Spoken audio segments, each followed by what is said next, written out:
We are going to break down your quick play tier list here for Marvel Rivals Season 1. We're going to start with the two newest heroes in the game. We're going to start with Sue Storm, who I think Sue Storm is A tier. And I don't think it's any surprise to anybody that she is ranked so highly just straight off the jump. Her healing output is very strong, so her primary fire bounces through your allies and through enemies, then turns around and comes back, both healing twice and damaging twice along the way. So that gives Sue Storm a ton of versatility in the amount of damage she can put out and the amount of healing she can do, because like you're not getting your heals taken away from you by teammates that are in the way that like steal the heal from the person that you needed to heal at the moment when they needed it most, right? And that is a problem with certain heroes in the game. And because of that, like, her ultimate is also pretty strong.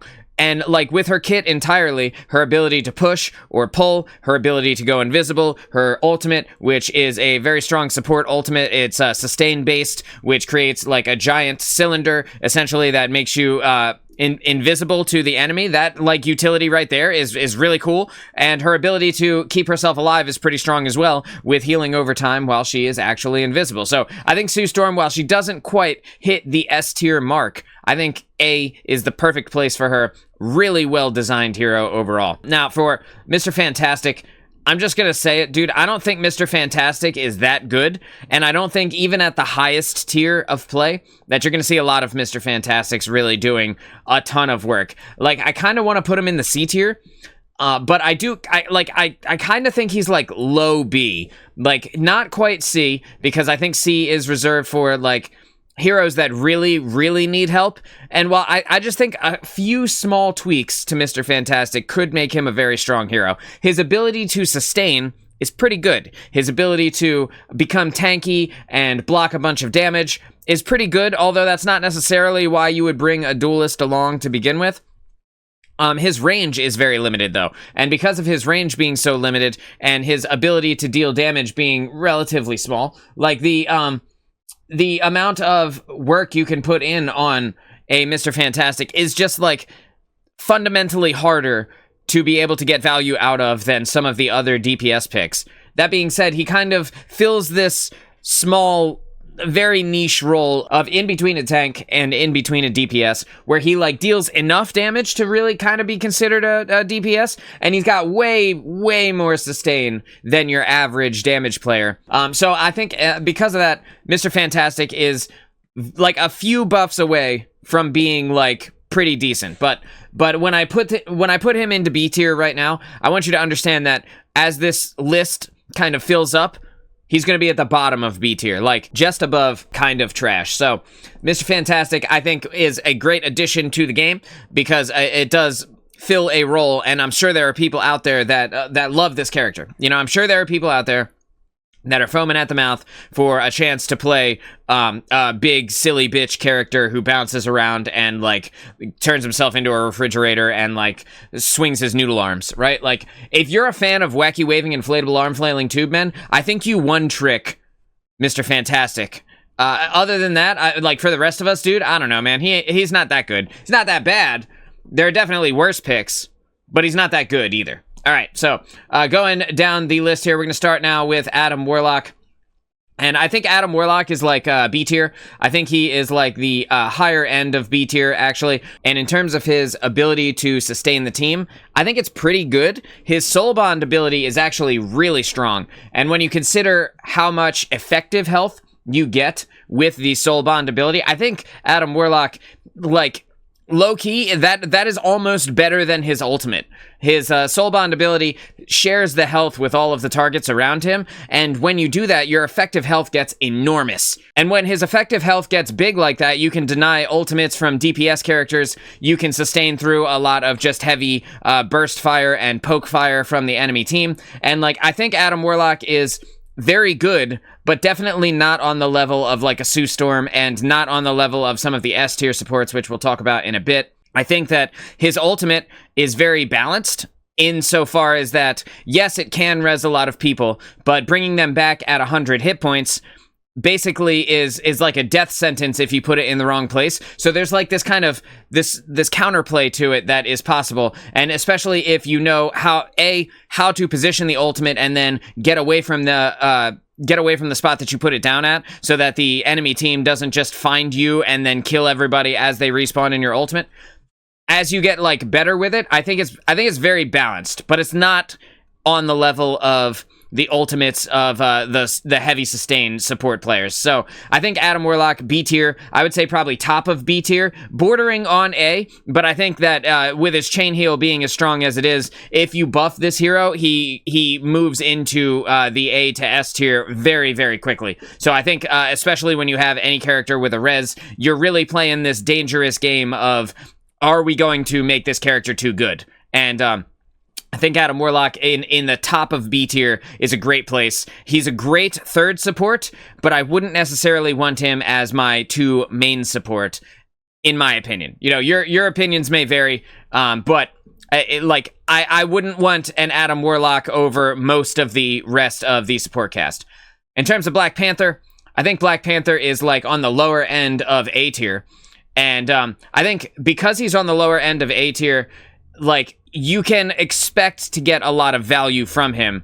And when you're using Black Panther, if you can cycle his abilities correctly, and assuming that nothing bugs out, right, and your Vibranium mark stays on the target, you can very, very heavily pressure the enemy support team and the enemy DPS if they are like not able to keep up with your ability to move very quickly. Your mobility is your strongest tool on Black Panther, but also his burst damage is just kind of crazy, dude. Like, he's very strong, and I don't think he's S tier, but in terms of like which of the flanker characters I would want to have the most, like if I had to have a flanker, Black Panther is like one of the 2 very strong flankers, and I think like mobility wise is probably the strongest character in the game in terms of mobility compared to his power, right? Where some other characters have a lot of mobility but are incredibly reliant on your ability to actually get kills, and like a couple of combos that work sometimes, maybe not all the time, and then put you in like a real glass cannon state. I think Black Panther is like the best of all worlds in that variety, because he's in the backline, he's got heavy burst damage, he's got good sustain, and his mobility is high enough that he can get out when the shit hits the fan, basically. Black Widow. I think Black Widow is like, she got a few buffs this season, and I can't put her into D tier. I do not think Black Widow is like legitimately the worst character in the game, because the thing about her, while she can't one-shot on her own, a lot of people play characters that give you a damage boost, and when you combine her with a damage boost, she actually can one-shot most of the lower hit point cast, and because of that, I think she's incredibly reliant on your ability to do things, but her potential skill ceiling is very high.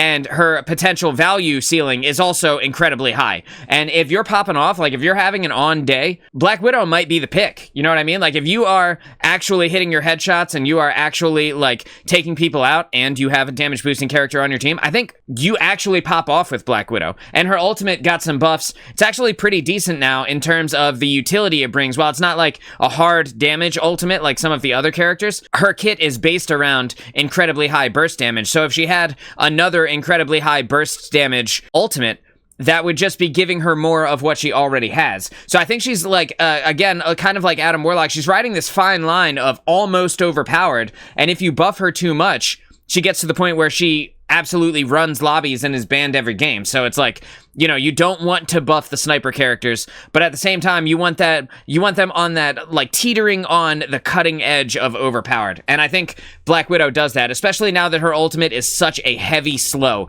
If you guys have not been hit by the pulse from her ultimate, it is like, it slows you down to like 10% movement speed or like 20%. It is incredibly powerful in terms of giving her something that she doesn't already do with her neutral game. And, you know, when you slow characters as well, it makes them more easily able to be headshot. So not only does it help her with her neutral game in securing kills, it also provides a utility that she doesn't otherwise get outside of the rest of her kit. And because of that, I think it's good. I think she is like the highest high of C tier only because And the only reason she doesn't make it into B is because you have to be mechanically gifted enough to actually hit the headshots. Otherwise, if you're just hitting body shots on Black Widow, you might as well play any other character. There are a multitude of picks that are better than Black Widow if you are only hitting body shots. But if you're popping off, dude, you're popping off as Black Widow, you know? So your good games are going to be incredibly good. Your bad games are going to be incredibly punishing. And because of that, I think she's solid in the C tier right now. If she gets any buffs, she could make it to S very quickly. So we got to be careful about what we do. Hulk. I think Hulk is an S tier pick. I think Hulk is an S tier tank. His ability to cycle different forms to increase his effective health is massive. His team ups are insane. His ability to shield his allies is great, and his damage output is really high. And when you go into his big Hulk form, like you go from regular Bruce Banner into regular Hulk form and then into big Hulk form has like a 1 second cooldown on the hand clap, and that ranged attack fills out a new part of his kit that you don't otherwise have access to on such a short cooldown. It allows you to engage with people that are farther away from you without putting yourself into direct danger of jumping into them with melee, but you can jump into them in melee because you have 1500 hit points if you need to. So like his kit is incredibly versatile. His ability to utilize his different forms to create new effective health pools is ridiculously strong. His team ups are insanely good, and because of that, dude, I don't think you can rank Hulk any lower than S tier. At the very lowest, he would be like the top of A tier. I think that if Hulk doesn't get banned in a very coordinated lobby, I think if you don't ban Hulk, you set yourself up for a potential L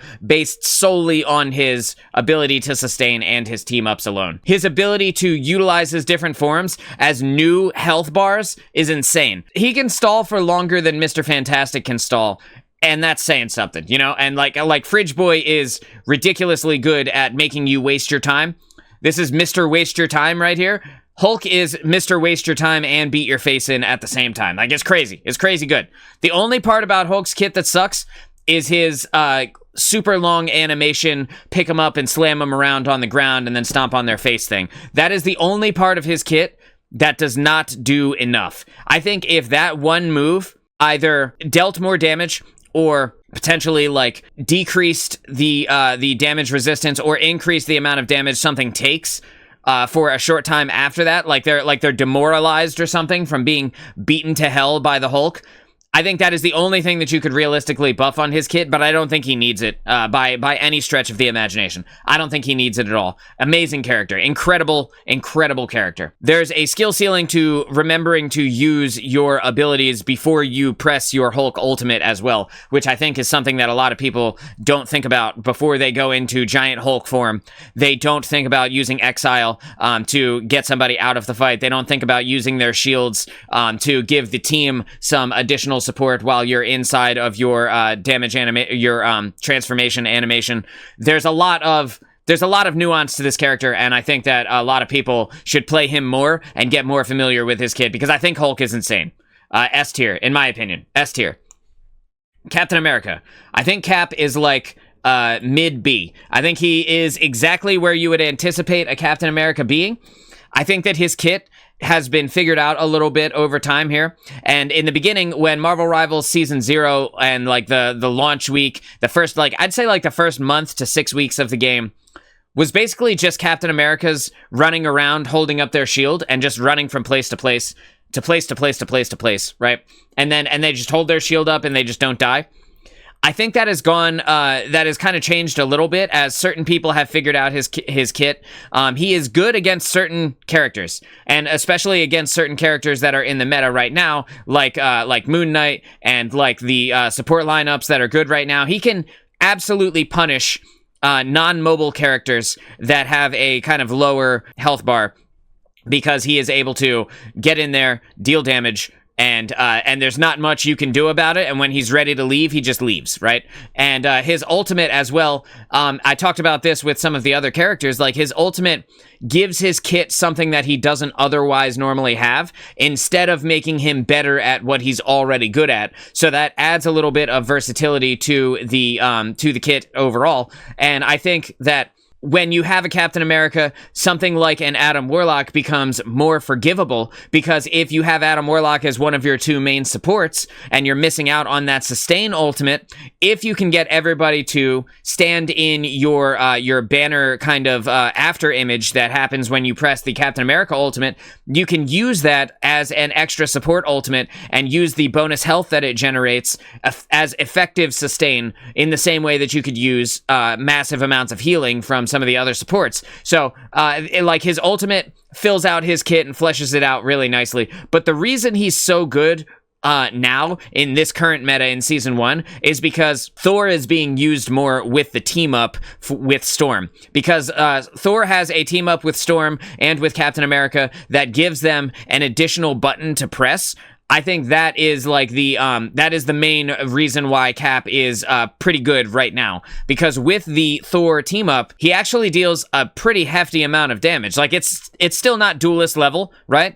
But with as tough as he is, you wouldn't want it to be duelist level, but it's getting close, right? It's borderline duelist in terms of the potential that you're getting from the Thor team up with Captain America. And because of that, I think Cap is a solid B. I think more people should play him and understand the kit, learn the kit, and know when to utilize him in certain situations. He's great as a second tank. I wouldn't want him as my main tank for most games, but he's great as a second tank, where he can jump in there and be oppressive to the back line while somebody else is fighting the front line. You know what I mean? Cloak and Dagger, I think Cloak and Dagger is low A tier. And a lot of people talk about Cloak and Dagger, they talk about, like, this character's overrated. And while I do think that a bit of her kit, like, I do think she's a bit overrated in terms of, like, a lot of people are saying she's S tier right now. I think she's very, very good. But the buff that she got at the start of season 1, I think can be nerfed back down to 3 dashes. Like, she got a 4th dash in her ultimate. I don't think she actually needed that to be on par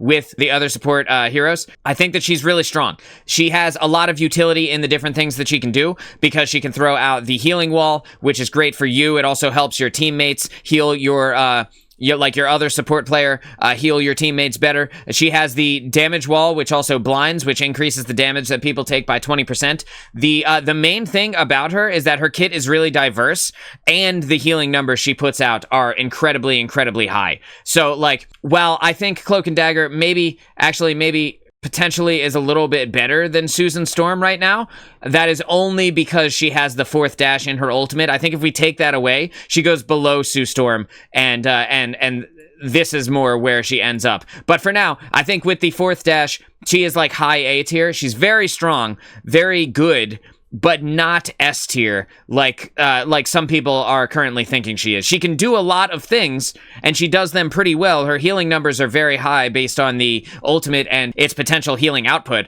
is extremely high, but her damage that she puts out is okay, right? But you're not getting the bounce through the enemy, like, cleave damage that you get with Sue Storm, and to a lesser extent with Luna Snow.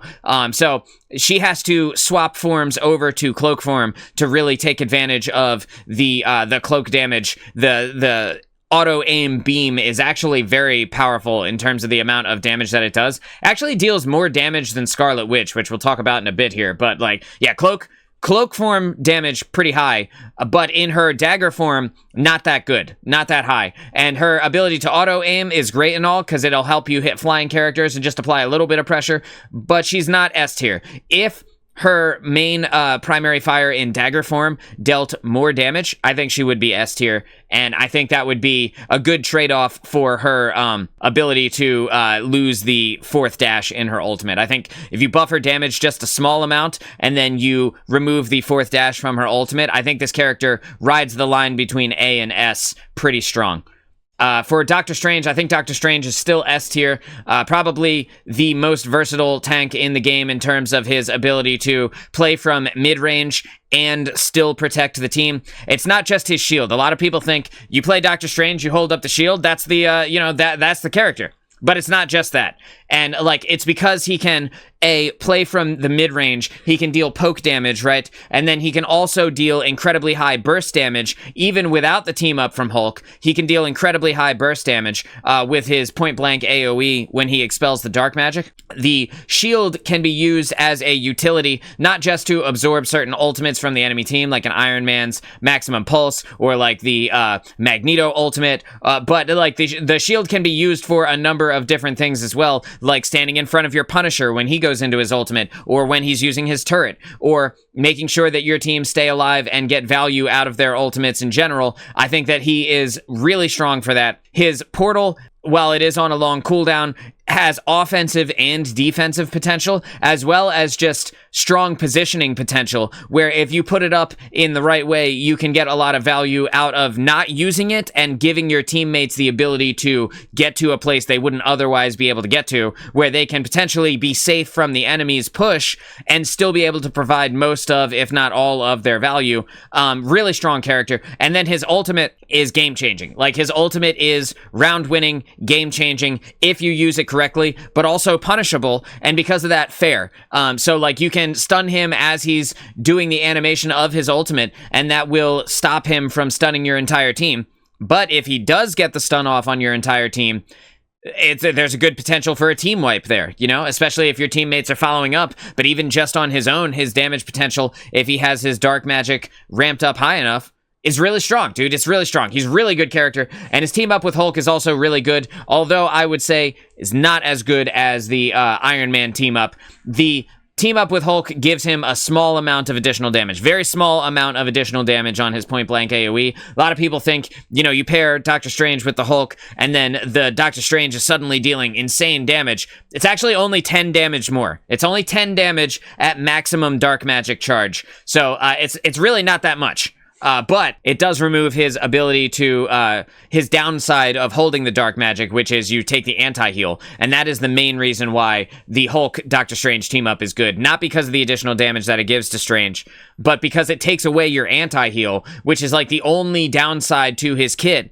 is that you have this kind of window of opportunity where you need to make use of the dark magic, or the dark magic is going to make use of you. You know, and because of that, there's a fairness to it, but the team up is really strong. S tier, I think Doctor Strange, really strong, really good overall. Groot, I'm going to rank Groot just below the supports in terms of power, and above Black Panther. I think Groot is a high A tier, especially if you know how to play him well. And especially in the Season 1 meta, because Groot's ultimate roots things in place, and that will happen through the support ultimates of like a Luna Snow or a Mantis, or even an Invisible Woman. You can root people in place, and if you're following up with the right damage ultimates, you can actually still get kills on people, even through the massive support sustain. And Groot in general blocks more damage than any other tank. It's not a question. It's not close.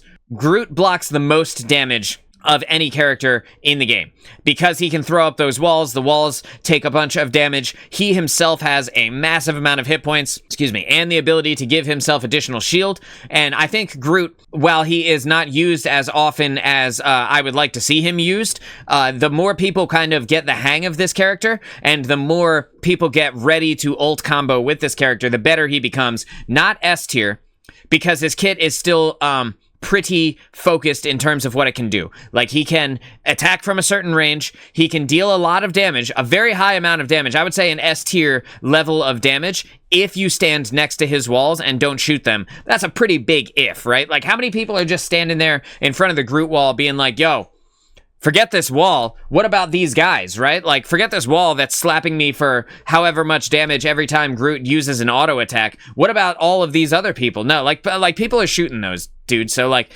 while his damage potential is really high, it's not likely that you will get away with it for too long, unlike Strange and unlike Hulk, who can really go in there and absolutely demolish your team with the amount of burst damage that they can put out. He rides that line on high A, where he is like so strong that if you play him correctly, you can deny a lot of the value of the enemy team, and also absorb a ton of damage in yourself and in your walls. You can absorb a ton of just the like straight up fight damage that you would otherwise be dealing with. And I think Groot is really strong. His damage on his own is actually pretty decent as well. And even though he is a grounded character, can't really utilize too much of his kit to get vertical space, although you can build walls underneath yourself a little bit there, and you can use them to kind of get to certain places. It does take a fair amount of setup and a fair amount of time.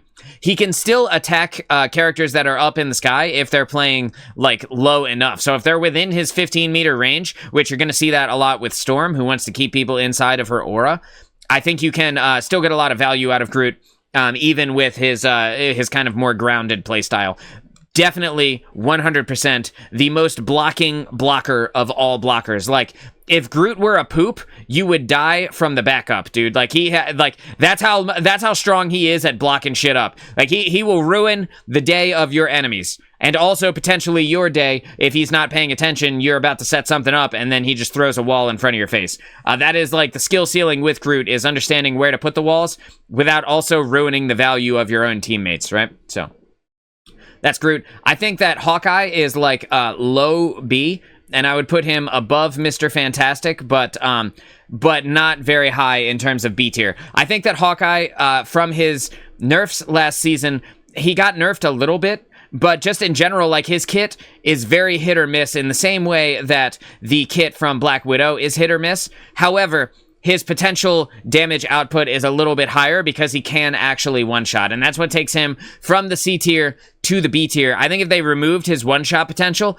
Hawkeye would go below Black Widow in the C tier. His ability to duel other damage characters, unless you hit your shots, is just nothing. Like, he has zero ability to stop a flanker unless he hits a shot. He has zero ability to stop a hit scan unless he hits the shot. Like, he is fully reliant on your ability to hit the shot, but in addition to that, you also have to wait for the focus to build up, otherwise you won't actually hit the one shot.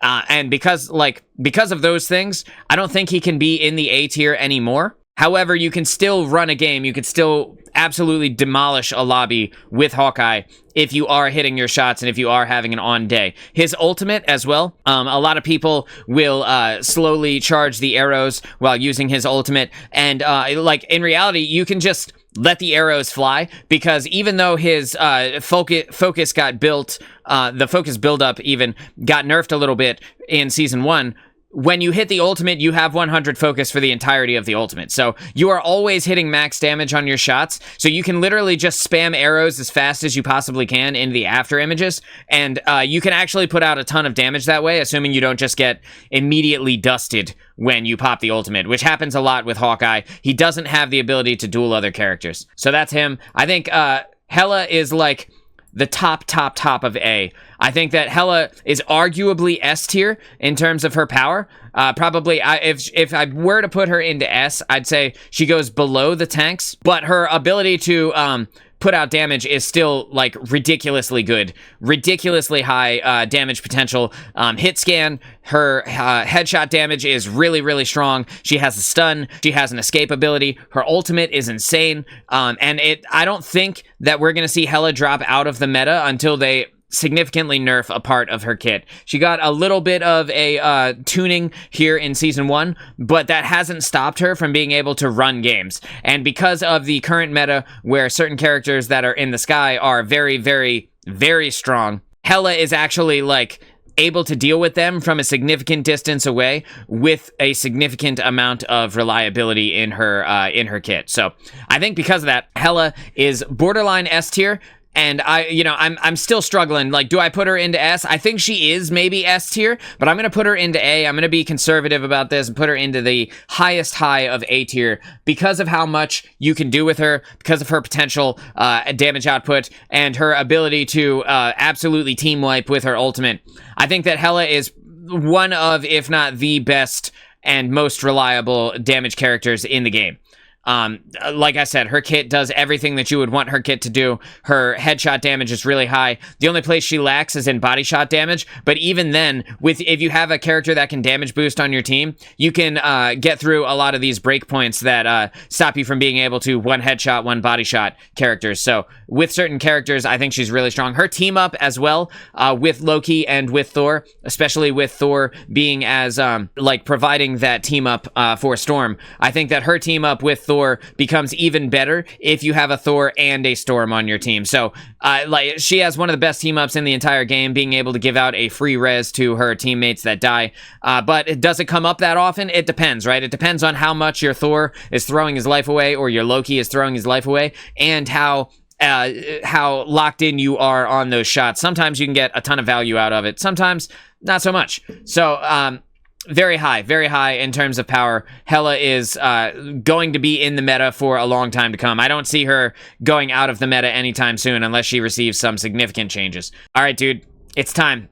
Iron Fist. I think Iron Fist is actually is kind of like right here in the B tier. I think that a really good Iron Fist is really good. And when you're making your pushes intelligently, you're thinking about what you're doing, you're utilizing your range and your timing perfectly, I think you can actually get a decent amount of value on this character, probably less so maybe than some of these other B tier picks, but you can get some good value out of him. It's just that his kit in the current meta is not that good. Like his ability to deal with Moon Knight onks, with which Moon Knight being high in the meta right now puts him in this spot where if Moon Knight throws an onk on you, you have to walk into it to be able to actually destroy it. And your mobility, you only have one strong mobility ability that can instantly get you out of the Ankh territory. And I think because of that, he struggles. I don't want to call him like a noob stomper, because even a noob can swap to a Punisher shotgun and like basically one-hit him, right? Or like even a noob can hit a couple of headshots on Hela and basically destroy him. Or even a low-skill player can use Bucky to combo a couple of abilities and just completely shut him down. But he's actually pretty strong in the right hands. And you can carry a team if you're making you're making intelligent plays throughout your game time. I think you can do a lot with Iron Fist, but I think in general, most people will pick him up and suck balls with the character. So I can't put him any higher than B until he becomes like something that you can actually rely on, right? Iron Fist, when he is doing the job and he's like, you know, absorbing the right damage, and when he has that short window of opportunity after he blocks and he's able to put in a ton of work, you can get a lot of value out of that. That being said, that window of opportunity is very small. Your ability to jump in on certain team comps is also very small, and he is dumpstered by certain characters like that are in the meta, like Moon Knight, and absolutely destroyed by Penny Parker, who is not even necessarily meta, but has all of the tools to just stop him from being able to get any value whatsoever. So I can't in good conscience put him any higher than B, but if you one-trick him and you learn his kit really well, you can move up to the underneath the dumpster part of bottom of A tier, right? Like the lowest low of A tier, I think you can get there if you focus on him really strong. On a base level, I think he's like, for most people, I think he's like a C tier pick. But so I'm putting him kind of in the middle there. His team-ups are not actually that bad. Like his team-up with Luna Snow, giving her an additional button, which gives her some burst heal potential, is actually pretty decent. But I would not want to pick an Iron Fist solely on the team-up like I would for certain other characters. So because of that, you know, we're just going to leave him there. Iron Man. I think Iron Man is a decent, like a middle of the road pick in A tier. I think Iron Man is maybe lower than Groot on a basic level. Iron Man on his own has a lot of things that you can do with the character. You can utilize his long range poke potential and put yourself in a position where you don't have to worry about taking a ton of damage from the enemy team, and you can deal a lot of burst damage with his long range poke, using his primary fire to engage on people as they come around corners or as they're fighting on a point, to deal a decent amount of damage and burst damage and splash damage to the enemies that are around the people you're actually fighting. I think Iron Man is pretty strong. When you combine him with Hulk, he is like the top of A tier, right underneath Hela, maybe right on top of Hela. The most sustained DPS in the game, but it requires the Hulk team up to give his beam that 220 damage per second. On his own, without the Hulk team up, I don't think you can put him at, like, I don't think you can raise him above the bottom of A tier, but his mobility is pretty strong. His burst damage is pretty strong. His ultimate is one of the strongest ultimates in the game in terms of his ability to shut down support ultimates. And because of that, I think Iron Man rides this line where he's like close to S, but not quite reaching the heights of Hela.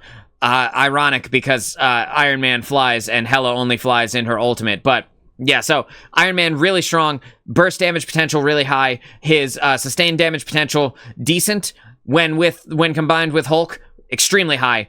And his ability to shut down enemy targets is I wouldn't say second to none, but one of the best in the entire game. So there we go. That's Iron Man. I think Jeff the Landshark is like B tier, lower than Adam Warlock, but not lower than any of these characters right here. I think Jeff the Landshark, his healing potential is actually pretty good. He got a little bit of a buff to his healing in this Season 1 patch in the start of the season. And I think you can do a decent amount with Jeff, but similarly to Adam Warlock, I would not want Jeff to be one of my main 2 support characters, because I just don't think he does enough on his own to be able to stop the massive value that you can get out of like a Luna Snow or a Mantis or some of these other giant team sustaining ultimates. I think Jeff the Landshark, he can eat them, right? If a Luna Snow pops ultimate, Jeff the Landshark's best bet to give him value in his ult is actually just to eat the Luna during her ult.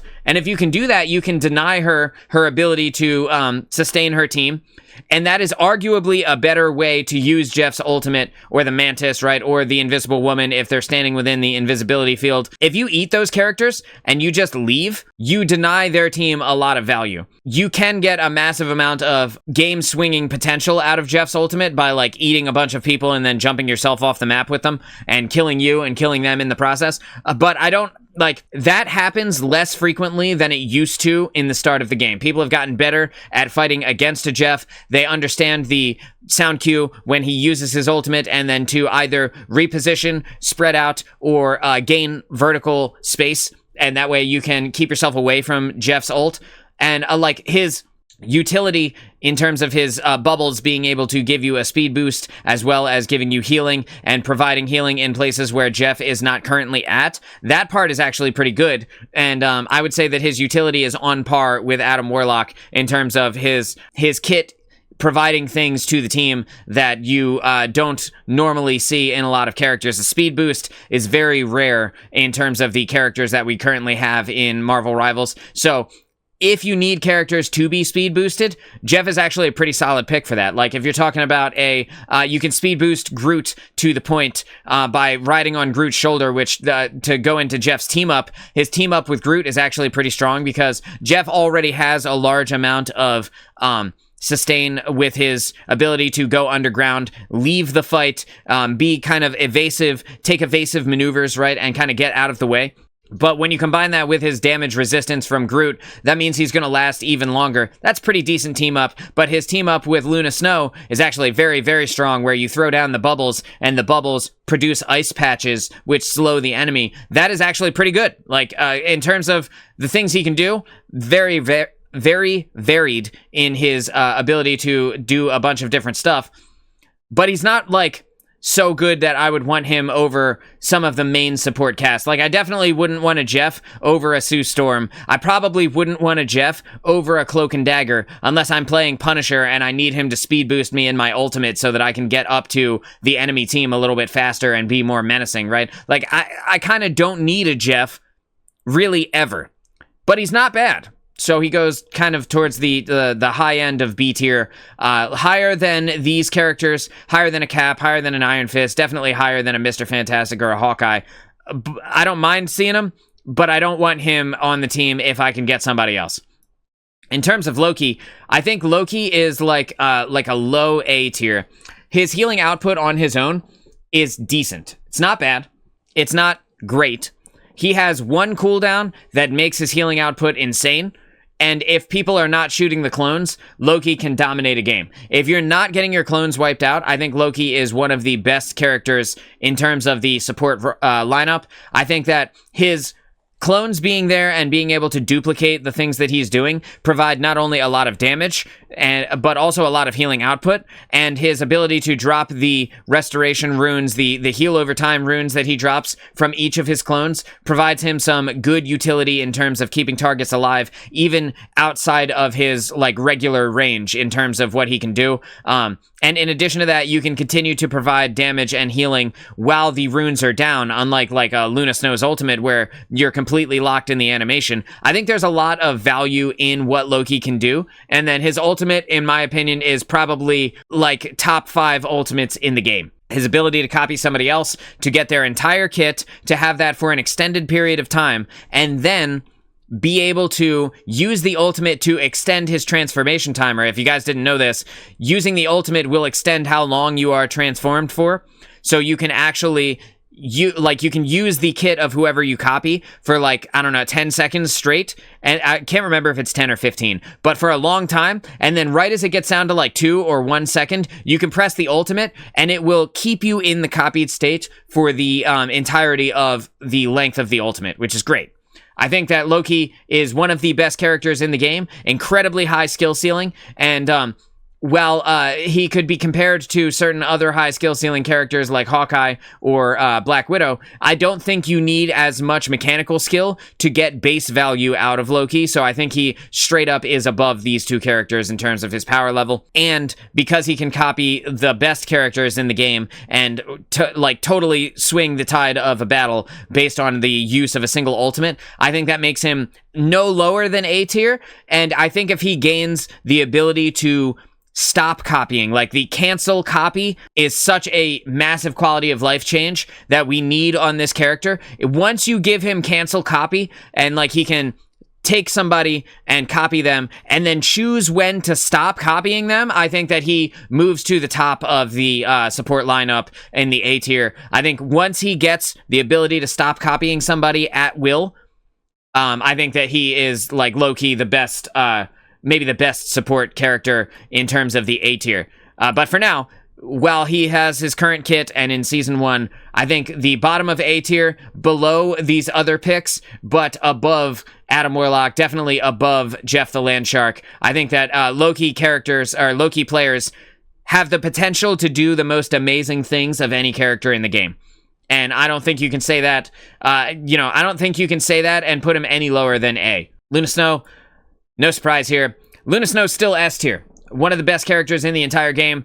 Arguably the best character in the entire game. She does damage. She does support. She does utility. She has self-healing. She has a damage boost. She has everything. Like, what doesn't this character do, bro? Like, she is the Swiss Army knife of characters in Marvel Rivals. Like, she's stupidly strong. Stupidly strong. And, like, didn't get nerfed with the Season 1 patch. I don't know how we made it to a point where Luna Snow got to have a 12-second long ultimate that is like almost instant, like infinite sustain, and then it didn't get balanced. I don't know how we're still in this place, but it definitely needs a few seconds taken off of the ultimate timer. I would say 10 seconds because she is locked in the animation, so still making it longer than like a Mantis ult, longer than like a Sue Storm ultimate, but a little bit of a nerf. I think she needs a little bit of a nerf. Her ability to heal your team is really high. In addition to that, she can put the snowflake on flankers,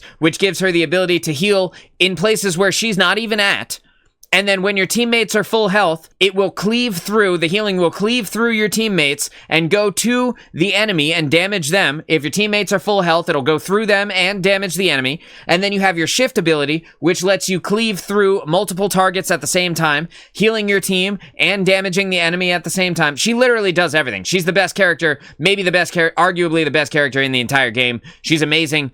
I don't think we're going to see her fall out of the meta, maybe ever, unless she receives, like, the hardest-hitting nerfs from the nerf bat that has ever existed. But Luna Snow, no surprise, S tier, and I kind of want to, I think she's stronger even than the tanks in terms of her game-winning potential. So, and her team-ups with Iron Fist, which we talked about earlier, while this isn't the character combo I would want, Iron Fist team-up gives her an additional ability with some burst healing potential, as well as the ability to slow targets, very strong. Her ability to team up with Jeff the Landshark, incredibly strong. Her ability to team up with Neymar, which we'll talk about in a moment. Neymar's team-up with Luna Snow is one of the best team-ups in the entire game.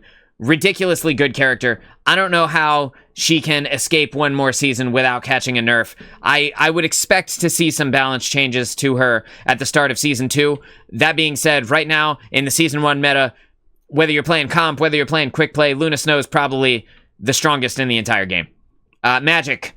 Putting Magic up here. She is like above Black Panther, maybe below Iron Man. I think that Magic is one of the best damage characters in the whole game. Her win rate reflects that. She is incredibly evasive. She has a lot of survivability. She generates bonus health. She has a ranged attack. She has gap closers. She has a strong ultimate, which got buffed at the start of Season 1.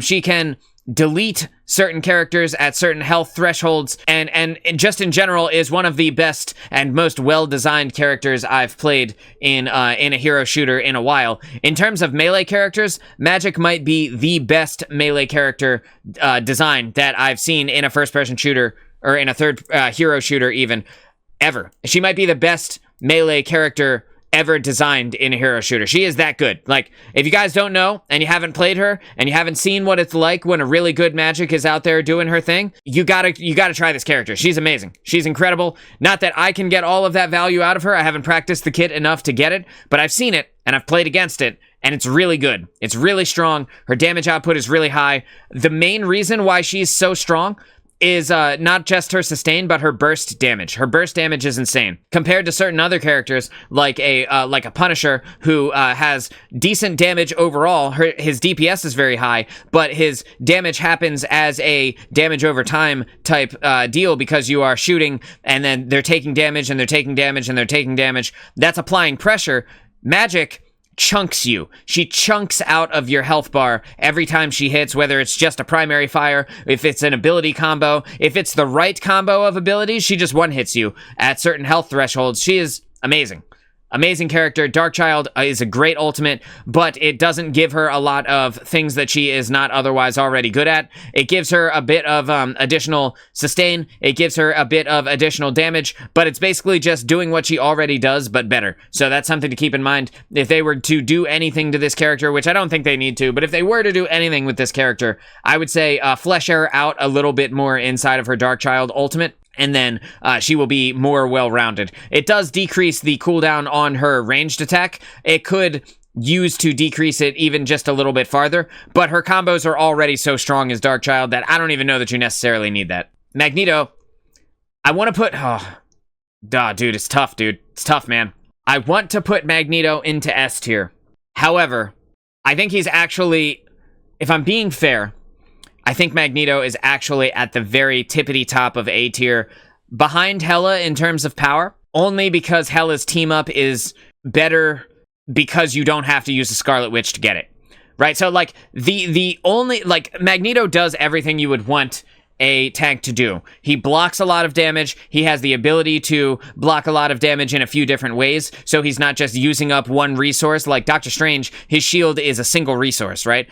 Magneto gives the same Doctor Strange treatment with his metallic curtain, throws it up, it absorbs a ton of damage. This is on its own resource cost, and then his personal shield, or his ally shield, which he gives and gives you the bubble around yourself, is a separate resource, and because of that is arguably even better than Doctor Strange's shield, because you don't use up all of one while also using the other, right? So you can use the big metallic curtain to block things like the maximum pulse from an Iron Man, or like the ult from another Magneto. You can block the damage from a Hela. You can do all of that, right? But then you can still shield your Magic as she goes into ultimate and dives the backline, or your Black Panther as he's diving the support players on the enemy team. You could still use your bubble to actually make people better, in addition to the metallic curtain, which gives him a massive amount of defensive utility, and his damage output is actually pretty high. His primary fire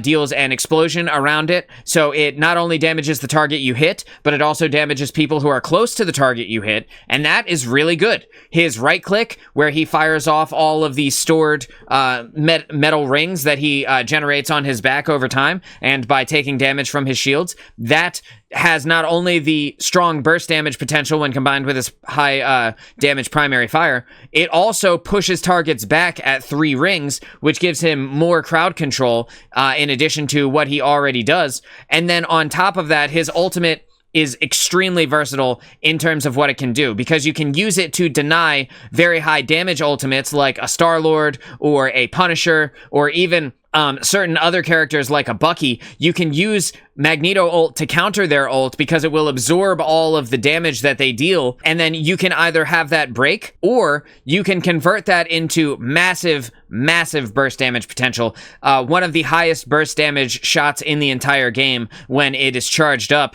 and you can use it to one-shot through the best support ultimates in the game. Like, you can one-shot a Cloak and Dagger while she is using her Us Against the World ultimate. As she stops, if you hit her at the right time with a small amount of charge, you can actually kill her before she can use the rest of her ultimate and deny her entire value with her Us Against the World ultimate. And because of that, like, you can do so much with this character.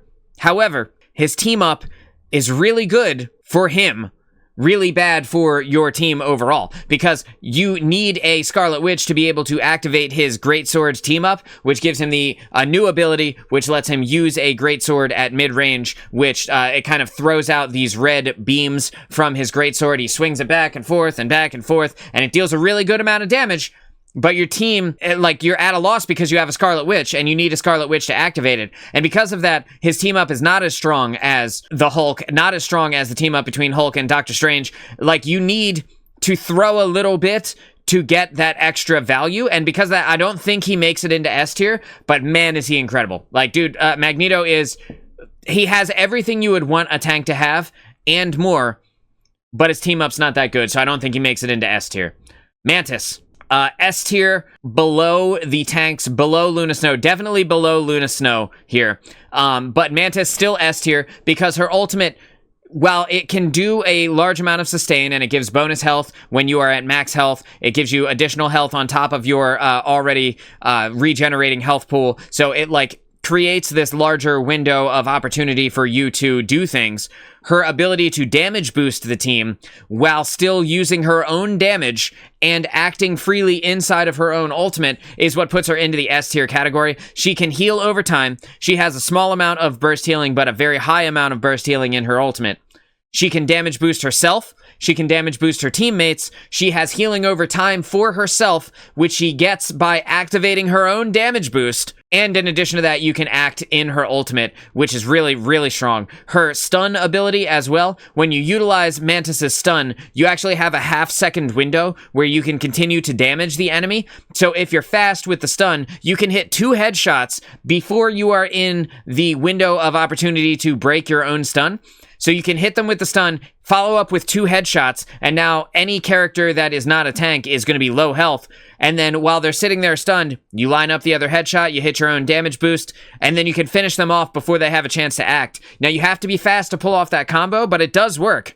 And you can absolutely carry games with this character. If you are a DPS player that is forced to play a support character, Mantis is your pick, because she does a lot of what Luna Snow does in terms of sustaining the team, while also providing a ridiculously high damage output because her damage is able to crit on the enemy, and is also projectile, which raises the, while Luna Snow is a hit scan character, so her projectile-based damage actually raises the amount of damage that they can actually put out, because a projectile character will almost always deal more burst damage than a hit scan character. And so again, if you are a DPS player that is forced to play support, Mantis is amazing. She's incredible.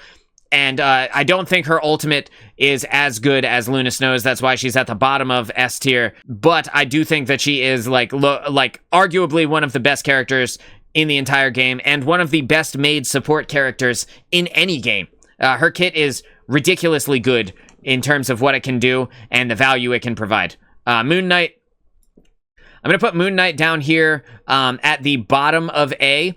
I think that Moon Knight in this current meta, right now, after the buffs to his ultimate, is very strong. However, there is speculation that his ult may be bugged and hitting for double damage.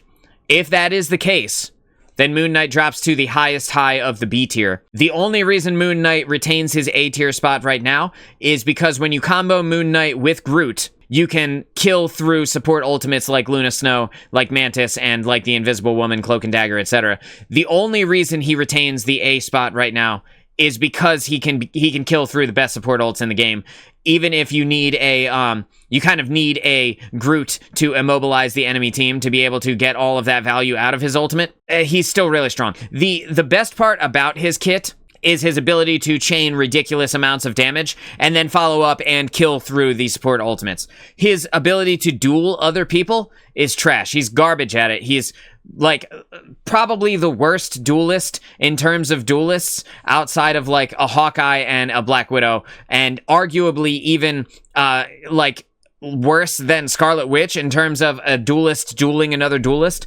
Like, he can work, but it's more likely that you will die using a Moon Knight if somebody, like, comes up and tries to 1v1 you. It's more likely you'll die as Moon Knight than it is with, her, like, almost any other character in the game.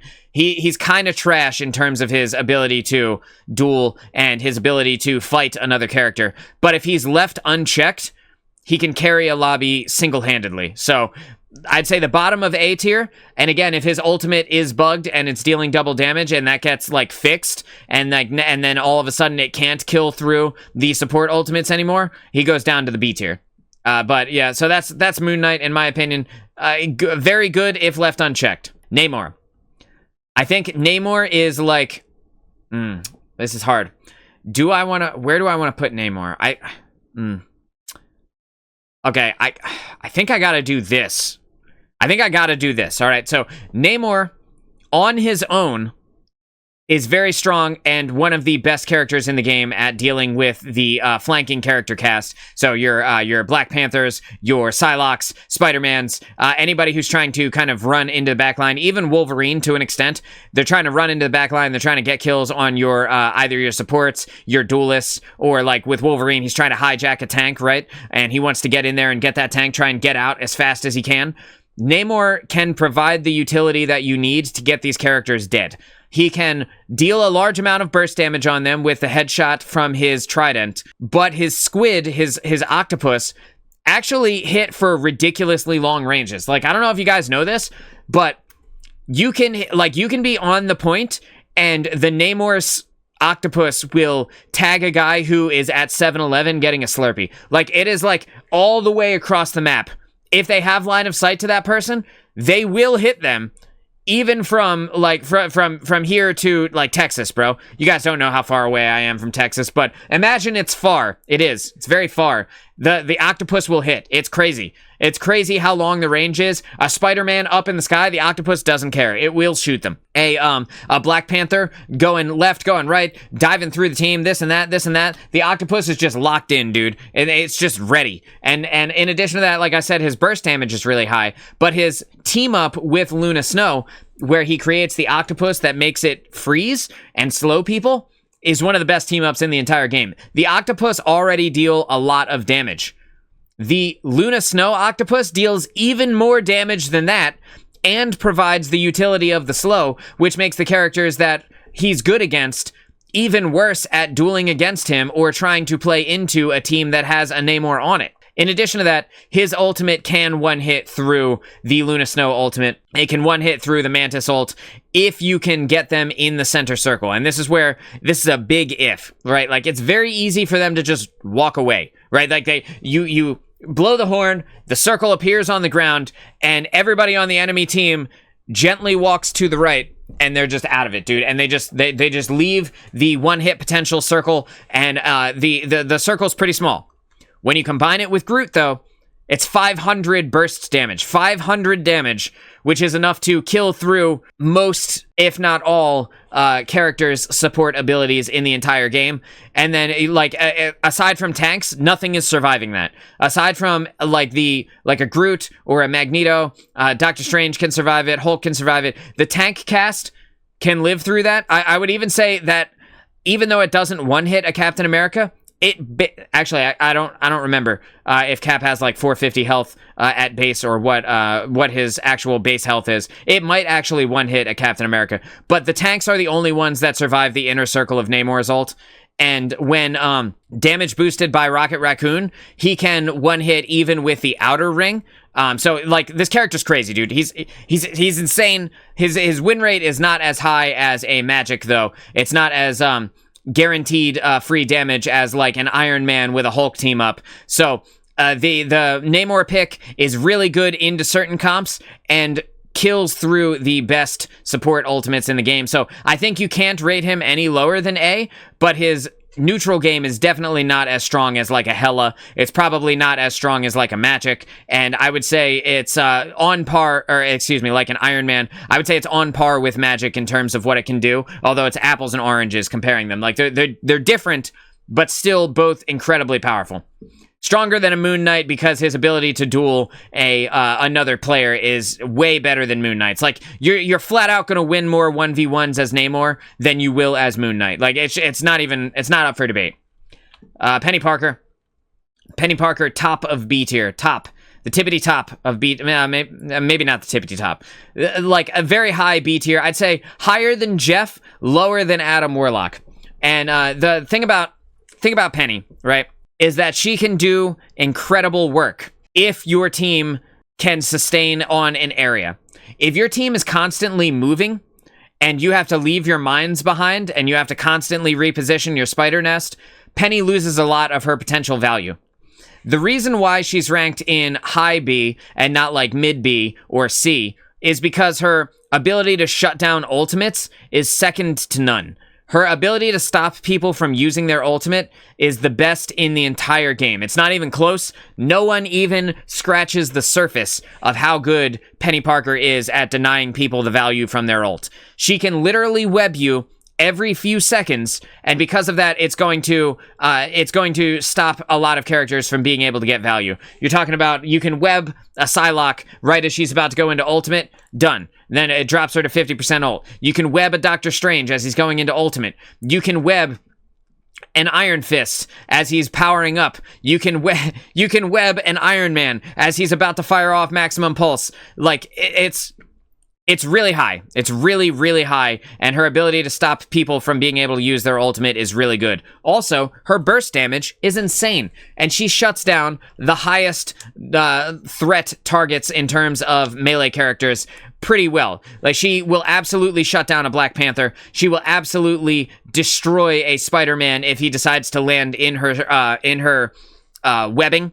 If Spider-Man lands in the webbing, he has no ability to survive the spider mines and the arachnids that come and chase you down when you land in them. She is the hard counter to Wolverine. Like, it's not even a question. Wolverine does nothing against a team with a Penny Parker.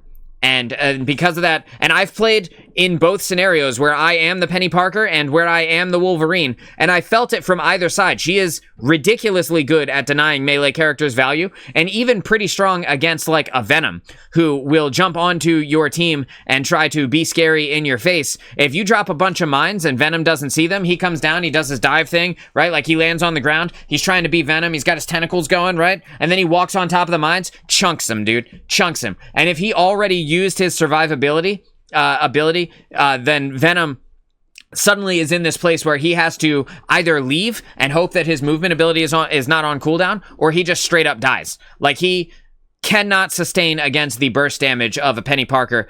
And then in addition to that, she can web him when he's about to use his sustainability. His gives him a ton of bonus health based on how low his health is. I forget the name of the ability, but you know what I'm talking about. She can web him right as he's about to do that, and your team can follow up and get the kill, which is really nice. Penny Parker, not the best in terms of soaking up damage, so she can't make it into the A tier. She's definitely not as strong as a Magneto. Does not scratch the surface of the Hulk or Doctor Strange in terms of the amount of damage blocked that they can do, but she is really good at what she is really good at. But her ultimate is not that good. Her ultimate, not that strong, not that powerful. You can use it if you set up correctly to generate a lot of danger for people who want to advance to a certain point. But that being said, it's not like a game changer, right? Like, it's not like game changing in the way that a lot of these characters above her are. The Adam Warlock ultimate, game changer. Loki ultimate, game changer. Black Panther, not so much, but like his skill is in the rest of his kit combined with his ultimate. Moon Knight ult, game changer. Game changer, game changer. All the way up. Like, all of these characters absolutely can run a lobby on their own with the value they can generate from their ult. Penny, not so much. Her neutral game, top tier. well, like arguably one of the best neutral games in the entire game with what it can do, her ability to be mobile, her ability to sustain herself with heals over time, her burst damage, her web, like tons of value in her neutral game. Ultimate sucks balls. Not sucks balls, but, you know, Ultimate is kind of trash. So, because of that, B tier. I think high B, higher than Jeff the Landshark, higher than Captain America, definitely higher than Cap in terms of what she can do, just because of how varied her kit is. But will block, like, the same amount, if not less damage than Captain America. So, as a tank, as far as tanks go, she's okay. But she can do a lot with her kit and deny a lot of value, and because of that, that's why she gets this high B. Psylock, I think Psylock is A tier. I think Psylock is the best flanking character in the game still. I'm going to put her above Moon Knight in terms of her power, but she lacks a little bit of the potential that Moon Knight has with his ultimate. So I think Psylock is actually, like, here. Tough. Okay, no. Psylock is right here. Like the bottom of A, the middle to bottom of A, because her ability to get into the backline and engage with enemies and engage with people is second to none. Her invisibility lets her position herself in the backline of the enemy very easily. She can use her dash to get out as well as deal damage. She has a decent amount of self-sustain with her shurikens that give her bonus health. She has an ultimate that, while the ultimate did get nerfed, is still very strong. Her ultimate now prioritizes damaging shields and will damage the shield of the enemy instead of actually damaging the enemy themselves. So, not the best, but you can still use it if you can catch somebody out of position or catch like one or two support players off guard. You can still use it and get a lot of value out of her ultimate. It's just not the team wipe that it was in Season 0. I still think Psylock is arguably the best, like, poke damage flanker in the game. Like, I think, like, maybe she's, like, the only poke damage flanker, right? Because you're not really dealing poke damage as much with Spider-Man. But her ability to hit scan damage people from a decent distance is very high. And her cool factor, like her I'm a badass factor, is turned up to 11, dude. This character looks and feels so fun to play. And she's good at dueling other duelists. She's good at 1v1ing support. She's good at even dueling with tanks for a decent amount of time. She could sustain against tanks and put out a ton of burst damage. She's really, really good.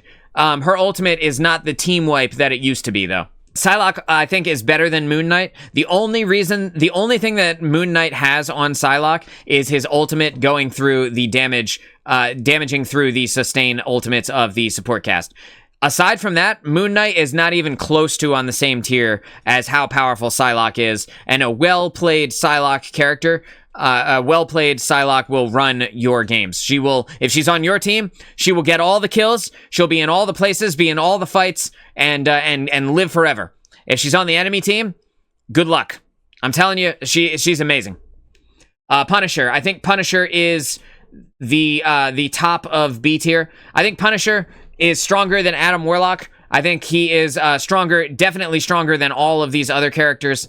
I would want to put him, I think Punisher with the Rocket Raccoon team up is like low A tier, and I would say just below Moon Knight in terms of his, I would say maybe, okay, Punisher with the Rocket Raccoon team up right here, above Moon Knight, below Psylock, above Black Panther because his ability to kind of get in and out is pretty strong, with the team up with Rocket Raccoon that gives him the infinite ammo and increases his rate of fire.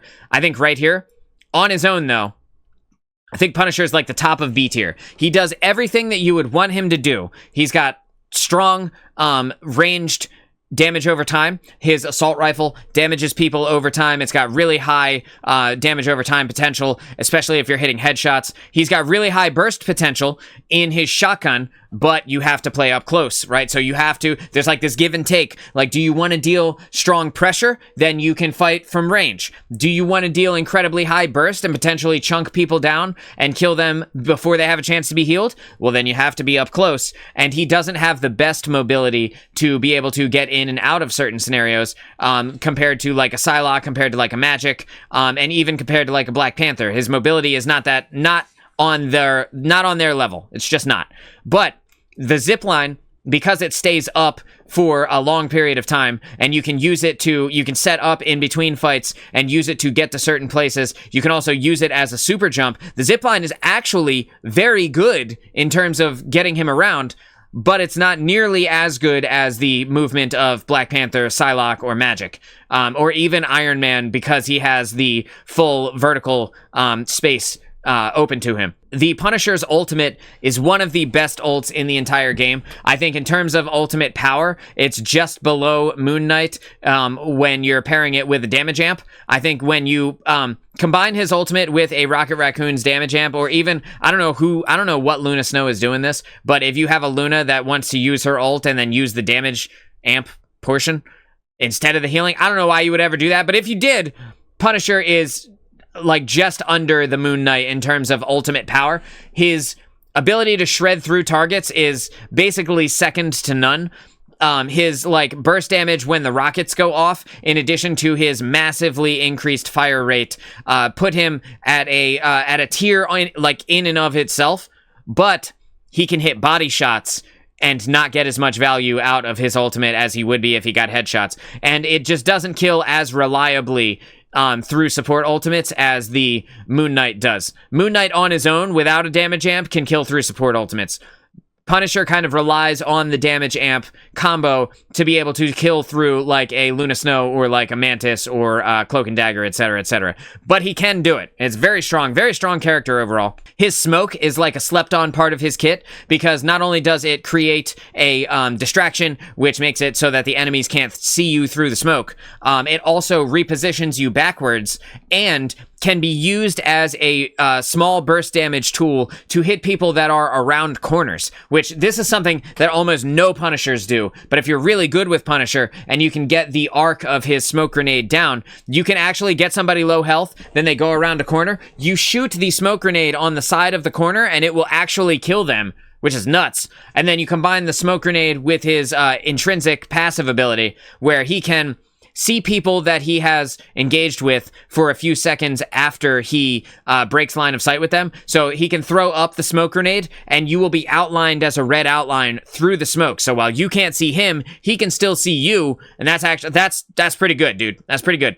Overall, I think Punisher's kit is one of the strongest and most well-designed kits in the entire game, but very balanced in what it can do, because it requires a little extra something for each step up in terms of its lethality. Like I said, the auto rifle is strong, sustained damage and puts on good pressure, but if you want that chunky burst damage that's really going to get the kills, you got to be up close. And then in terms of the ultimate, if you want to get a lot of value with the ultimate, you're going to be holding down those triggers looking for those headshots, but you're slowed in the ultimate while you're walking with the massive chain guns. So again, there's a give and a take, an ebb and a flow to Punisher, and that makes him a very elegant kind of character to play. It like an ironic term to use for the Punisher, whose stuff is so like basic, right? Like his weaponry is so basic compared to some of the other characters, but it's like strong lethality with a downside, or incredibly sustained pressure. And then when you combine it with Rocket Raccoon, like I said, just under Moon Knight in terms of the power for this season, because his sustained pressure with the Rocket Raccoon infinite ammo increased fire rate team up is ridiculous. It is so strong, dude. It is so good. And I can't stress enough. If you have a buddy who loves Rocket, jump on Punisher. You will not be disappointed. Very good. Rocket Raccoon. I think Rocket is one of the most overlooked characters in the game. And I was one of the people in the start of this season who complained about having a damage amp on my team when everybody else was running the support ultimates that sustain forever. I was one of the people who complained about Rocket Raccoon's inability to sustain the way that Luna Snow and Mantis can. I have since seen the light, and I understand now the value of this character comes from his incredible utility, and you can combine the damage amp to do ridiculous things and completely shut down the ultimates that I wished that he had to begin with. His healing output is ridiculous. His ability to heal, I believe, got a little bit of a buff in the start of Season 1. His mobility is the best of all of the support characters, and it's not even close. His rockets on his back allow you to float down gently when you are falling. You can run up walls. You can use your dash to quickly reposition to different areas. The dash has a vertical part of it as well. You can look up and dash straight up in the air to dodge things like a Jeff ultimate trying to eat you. You can dodge to the side and get out of a Moon Knight ultimate. You can dodge a maximum pulse by dodging and then either running up a wall or repositioning in some other way. Like, he is, in terms of mobility, he's the best healer. There's no one even on his level in terms of mobility, but he also has a res, and it's better, in my opinion, than Adam Warlock's ultimate because it is not as obvious when it happens. The res beacon, the BRB beacon, will res somebody as they die, assuming they're close enough. It will res them as they die, and unless your team or the enemy team is looking at the kill feed, you don't know that that person came back, dude. They're just instantly back in the fight 5 seconds later, instead of the 10 seconds plus the 15 or whatever seconds it takes to walk back to your team. So you generate so much value as Rocket Raccoon, not just with the healing you put out, but with the different things that you can actually do. And the combo with Punisher and Bucky is insane. The team up combo is insane. One of the best in the entire game, in my opinion. I would say just under the power of the Hulk Iron Man team up. The team up with Bucky and Punisher is not to be slept on. Makes them some of the strongest damage potential characters in the whole game. And then Rocket's healing output, because his hip, dude, let me just say this. Rocket is like the size of a ball. Like he's one of your testicles in height. Like, he's that small, dude. Like, how is this character, like, he's the size of a boot. Like, it's crazy. He's so little and so hard to hit. And in addition to that, he has all of his mobility. Like, it's nuts. Trying to kill him, it's almost impossible unless you have something to either slow him down, or the amount of burst damage you can put out is just so high that you can kill him before he has a chance to reposition to a new place. Like, you just live forever. You live forever, you climb walls, you reposition into places that the enemy can't get to you. Your healing bounces off of targets, so you don't even need to have direct line of sight. So you can bounce it off of walls and shit to get people inside of buildings that you don't want to walk into because it's dangerous in there. Like, when the block is hot, Rocket Raccoon is still out there putting the healing in because he can do it from places that other support players just can't. They just can't. He's amazing. Damage amp, one of the best ultimates in the entire game. The same damage amp potential as Luna Snow when she uses her ult for the damage amp instead of the healing. Again, I don't know who's doing that, but I'm sure there's somebody out there who does it sometimes. The damage amp from Rocket can be killed. I would say that's its only downside, but it has a ton of health, and it's almost not worth it to even shoot it based on how much health it has because of how long it will take you to actually destroy it. At that point, you could have just left it up and tried to kill the people who are trying to kill you. Rocket Raccoon, I think, is my favorite support player in the entire game. I know Luna Snow is S tier. I know she's like the best in the business. She does everything that she does, and she does it well. I just think Rocket is the best to play. Like, I think he's the most fun to play. Like, when you are Rocket, you feel strong, you feel powerful, you feel fast, you feel elusive, you feel like you're heroic, you know?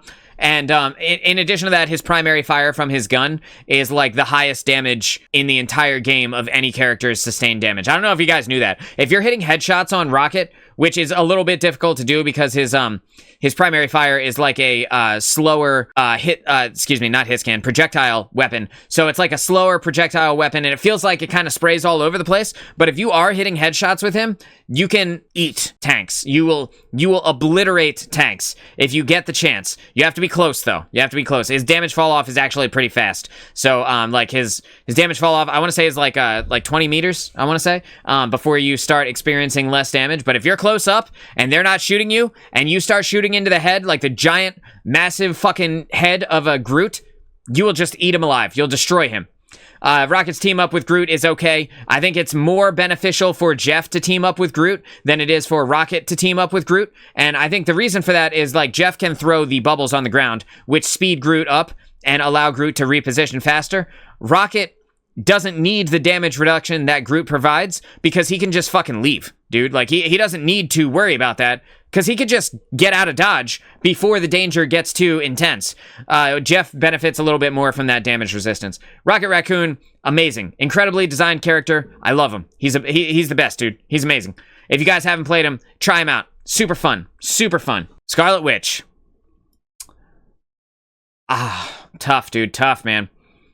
I gotta put Scarlet Witch in the D tier. She is the only D tier character, I think, in the game right now. I think Scarlet Witch needs so much help to be able to be really good. And the reason I put her below Black Widow, some might argue, well, what about Black Widow, dude? I mean, Black Widow is, like, trash compared to a lot of things. And while I agree that Scarlet Witch's ability to 1v1 other characters is better than Black Widow, her damage from her primary fire is so low that I don't even think she is worth picking most of the time. I can't see a scenario where you would pick a Scarlet Witch where you wouldn't have just been better off picking anything else.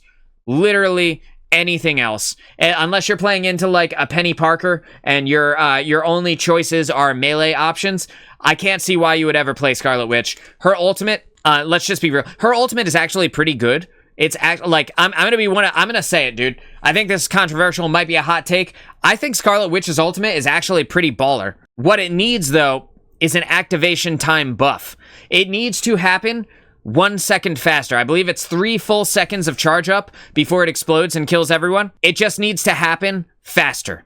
And if it does, if she can explode while yelling pure chaos instead of at the end of yelling pure chaos, I think that she will move up an entire tier just from having a second shaved off of her ultimate activation time. If she gets a primary fire buff, which I don't necessarily think that she should get, I think the main thing that you would want to do with this character is to buff her ultimate activation time. And that is the main thing that she lacks, because she can do okay in terms of damage because you don't have to aim. It's auto aim. It automatically deals the damage to everybody else. You don't have to worry about that. You can just go in there and start slapping people in their face with the beam, and they will eventually die if no one comes to support them, if they don't walk on a health pack, if they don't have a brain, if they are a potato with a keyboard or a controller, then you might actually kill them with the beam from Scarlet Witch. Otherwise, I don't think you do. The thing about her that makes her better at dueling than like a Hawkeye or maybe even a Black Widow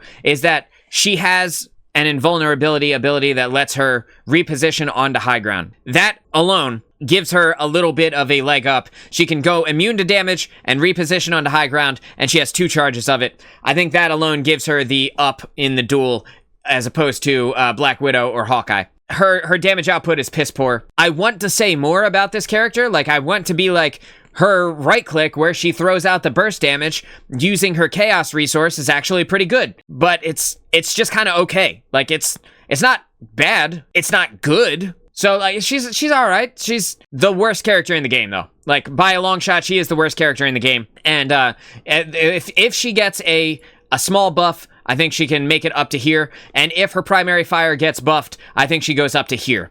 I think Scarlet Witch, if she has a faster activating ultimate and her primary fire goes up to it could even just go to the same damage over time as Cloak from Cloak and Dagger's primary fire, which is the exact same ability. The exact same ability, bro.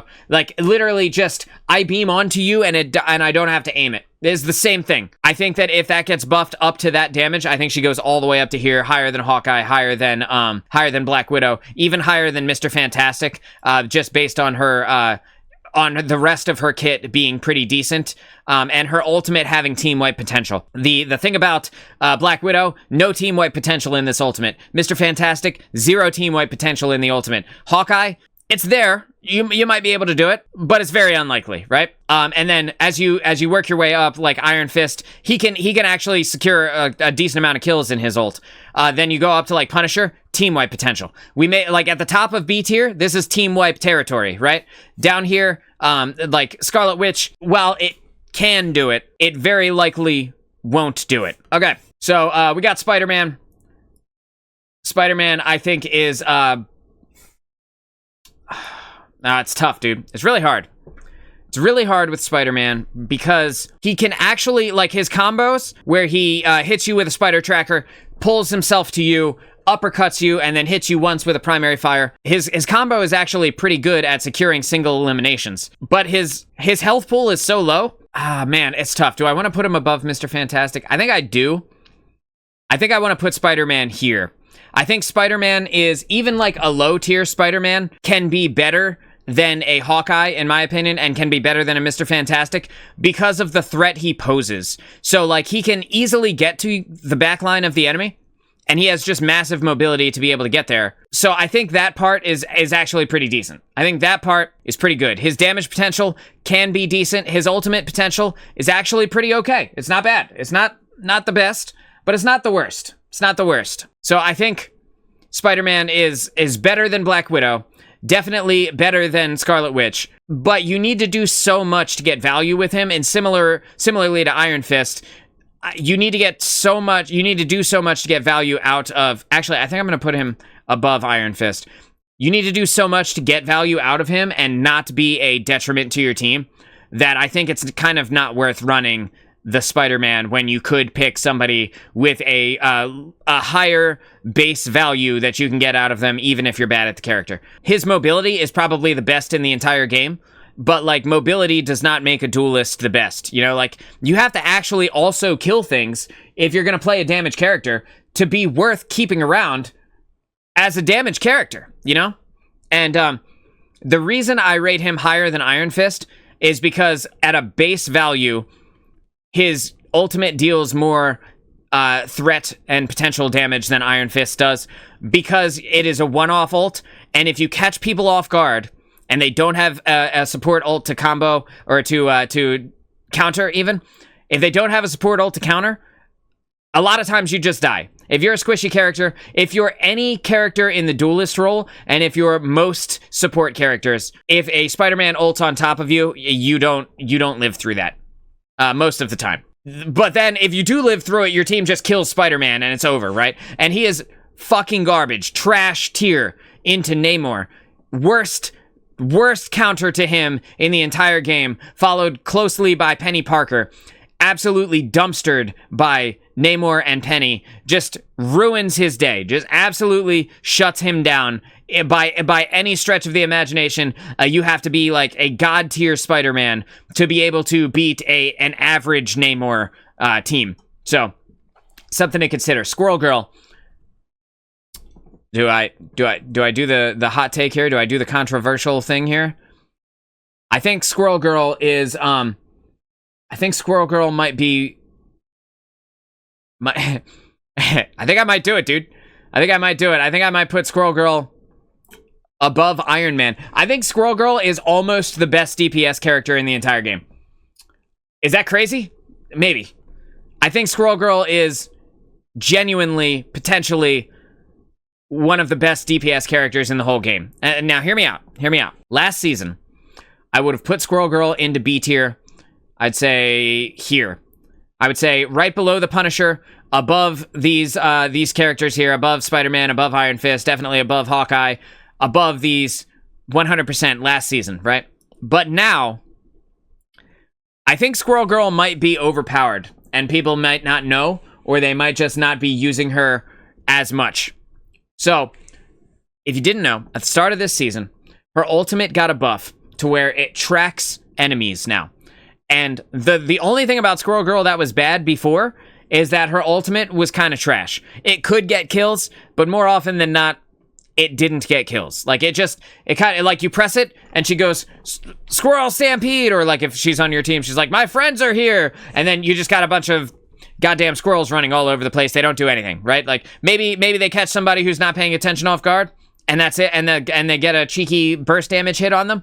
More often than not, though, they just get dumpstered. They just get obliterated. That was last season. This season, goddamn squirrels are out for blood, bro. Like, you put the Squirrel Girl ultimate down, and it will chase them down. It will follow people around corners. It bounces off of things, right? So it will bounce and follow them when they try to retreat. It will follow them around, dude. It is crazy. It is so strong. Not only that, but her burst damage potential is really high. It's higher than Iron Man's burst damage potential when he does not have the Hulk team up. And that sustains damage, but the amount of damage he puts out in 1 second is like higher than the burst damage of Squirrel Girl. But you need that team up for it to activate. Squirrel Girl chunks your health. She chunks you, and like with the visual spam, the visual clutter of Marvel Rivals, combined with the audio spam of people talking and abilities activating in your ear, and the kind of lack of volume control in terms of what is way more threatening should be louder, and what is maybe less threatening should be quieter when you're actually in the game. Like, that's good game design in terms of, like, hero shooters. Like, if you ever played Overwatch, you're gonna notice that the most threatening things are the loudest. Squirrel Girl is pretty quiet. Her acorns bouncing around from her slingshot, they're pretty quiet. And if you're in the middle of a team fight, it's very likely that she will catch you off guard. And if she hits you, or you are low health, and, like, if she hits you a couple of times, or you're low health when you do get hit, you probably just die to this Squirrel Girl. Like, she hits really hard.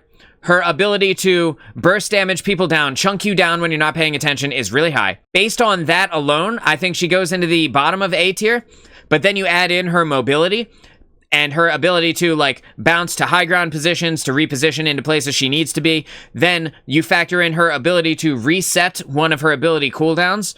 You can double jump, so you can use your I call it the boing. You can boing up to a high ground position, and then if you're feeling cheeky, you can double boing in the sky. So you're still in the air, you haven't hit the ground yet. You can boing again to either reposition or just get yourself out of the way of like flying projectiles coming your way, or to reposition onto a target that you need to get a good shot on, a clean shot on. You can choose whether to double boing or double immobilize, and her ability to immobilize targets is really strong because it is not a one-off, right? Like, if you threw it and it's like a big acorn, you throw it, it lands. If you just threw it and it landed, and if it hit somebody, it immobilized them, and if not, then that's it. That would be one thing, but it bounces off of stuff. And because it bounces off of terrain, it gives you the potential to miss and still immobilize somebody. And then the fact that you can choose to use it twice, plus the fact that her squirrels are now bloodthirsty savages. Like, she doesn't release squirrels anymore. She releases the rabbits from Monty Python. Like, they're that kind of bloodthirsty. Like, they're deadly, bro. And then, like, if you get hit with the Squirrel Girl once, and the Squirrel Girl ultimate hits you once, you're done. You're donezo. You're gone. Yeah, all of your health is gone. I think that she might be, like, one of the best DPS characters in the whole game.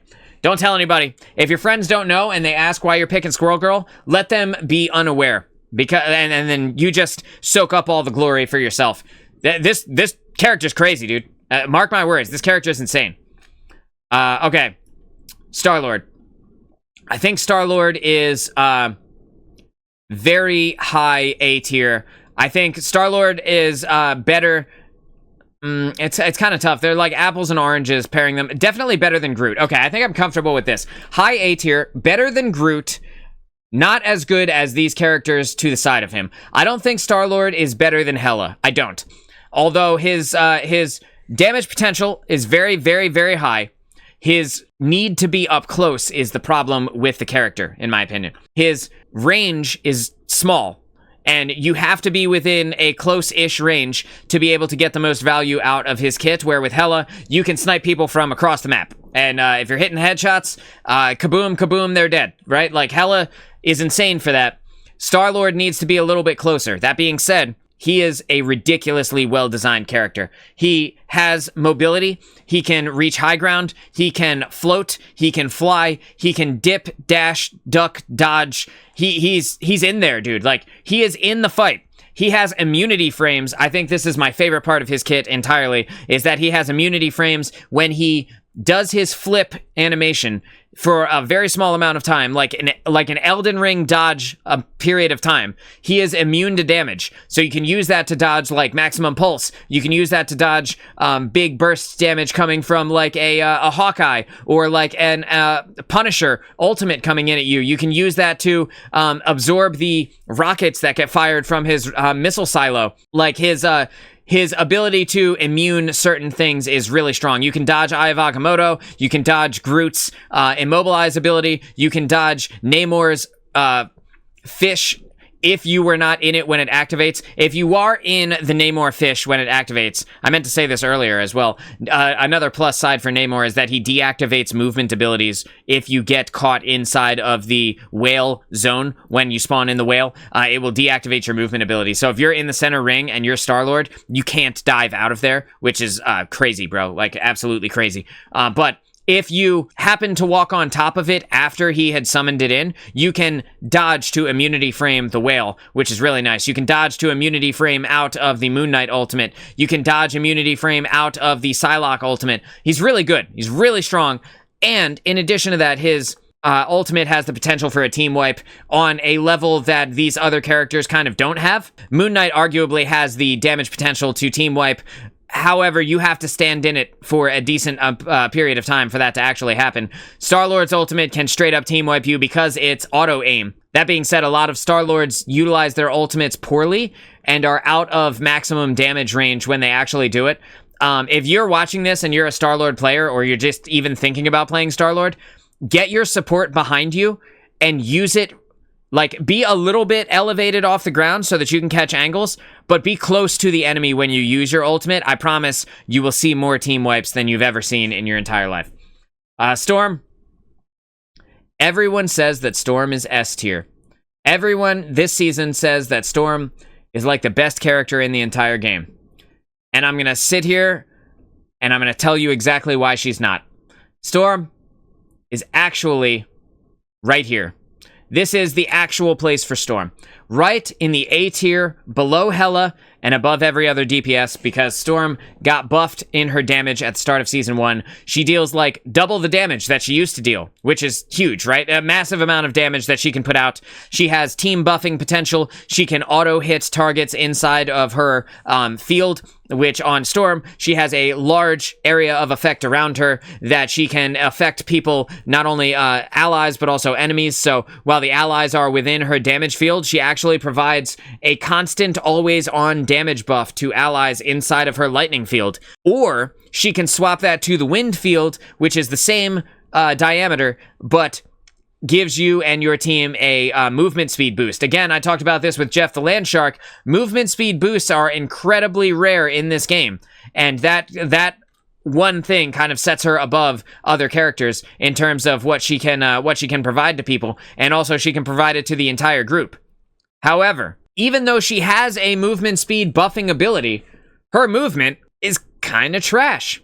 She can be utilizing the vertical space of like Iron Man and being able to be up in the sky and be out of the way of people. But when you go higher up, it makes your buff radius, your aura radius smaller on the people that are around you. So the higher you are, the smaller your aura radius, so you're buffing less teammates and you're damaging less enemies. That is not great. That's not really good, you know, because Iron Man can get his full value from the top of the skybox or from, you know, like Hulk's shoulder level, like, because he's always flying. These two characters are always flying. So, like, ground level for him is like Hulk's shoulder, like height, right? But, like, Storm kind of has to play just slightly above the ground. And she's slow as fuck. She's just slow, dude. She's really slow.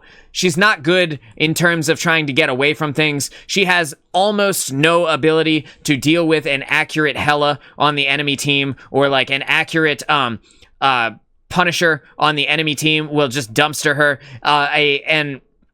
And Iron Man, if he flies over to her, can beam her to death before she can kill him. And especially with the team up with the Hulk, the Iron Man wins that 1v1 pretty good amount of the time, because he can reposition into range and out of range fast enough to actually do it. And if you get caught out of position as Storm and somebody wants you dead, you're dead, bro. Like, there's no getting around it. If a good character wants you dead as Storm, you are dead. And also because of her kind of limited aerial potential without removing part of her ability to actually buff her team and damage her enemies, she is vulnerable to certain tanks with the 15-meter range. We're talking about our Magnetos, Groot, Venom. All of these characters can melee her or primary fire her because she is kind of forced to play in that closer to the ground area. And so everybody says that Storm is S tier. Her ultimate, I need to speak on her ultimate. Very good. It charges too fast. It arguably charges too fast now that her damage is as high as it is. I think we can reduce the charge time of the ultimate and be safe, and I think that would be fine. I think that a lot of the power of Storm comes from her ability to cleave through targets in a line. So her primary fire cleaves through multiple targets in a line, and because of that will typically get a lot of value out of a team fight scenario where there's a lot of enemies kind of clumped up, and that ability generates her ultimate stupidly fast. I think we keep the cleave, and I think we nerf the amount of ultimate charge that she gets per hit, or at least drastically reduce the amount that she gets per hit past hit number 1. And I think that we're in a very balanced state with Storm. I think that after I would expect her to get balanced at the beginning of season 2, and I think after that she goes down above Black Panther in terms of value, but below like some of the other DPS characters in the game. Right now, a lot of people will say that Storm is S tier. I don't think she is, mainly because she lacks the mobility to be S tier. If she had crazy mobility like Iron Man has, no doubt, S tier, without a doubt.